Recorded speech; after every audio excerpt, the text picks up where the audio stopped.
Statins also increase insulin resistance. 1 in 100 people taking statins will get type 2 diabetes.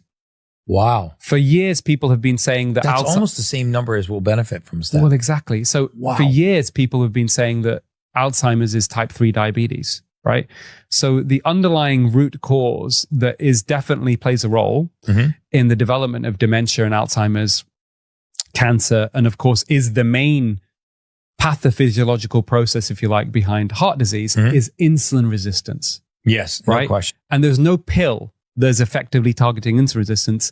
It all comes down to simple lifestyle changes. That medical knowledge is under commercial control, but most doctors don't know that.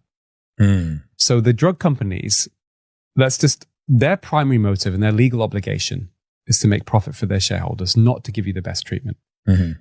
When they design their trials, their clinical trials, often they design the trial to try and give them the best result, even before the trial started, right? Of course. They're already thinking about that. They've got their new product. They think it's going to do, be a great seller.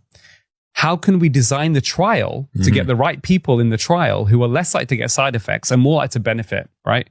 Yeah. How do we, so they just not a true hypothesis. No, not scientific. at all. It's bad science. Yeah. It's really bad science. Yeah.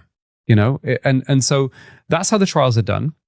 Often these trials, these randomized trials involving thousands of patients, right?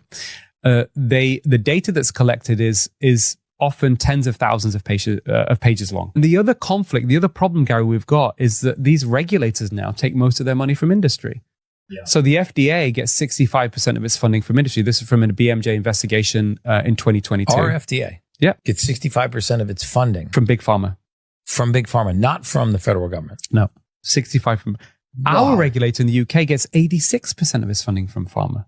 You're kidding me. And there's a massive conflict of interest because what happens, a lot of these people within these regulatory bodies, they want to please the drug industry because more often than not, when they leave their roles as regulators, they get offered very lucrative jobs in the pharmaceutical industry. Right. They don't want to bite the hand that feeds them.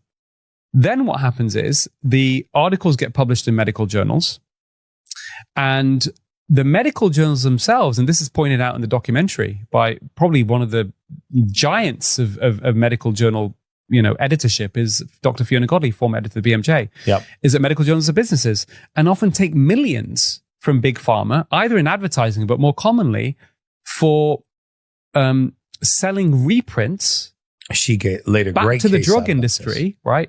Yeah. That can be used as marketing material.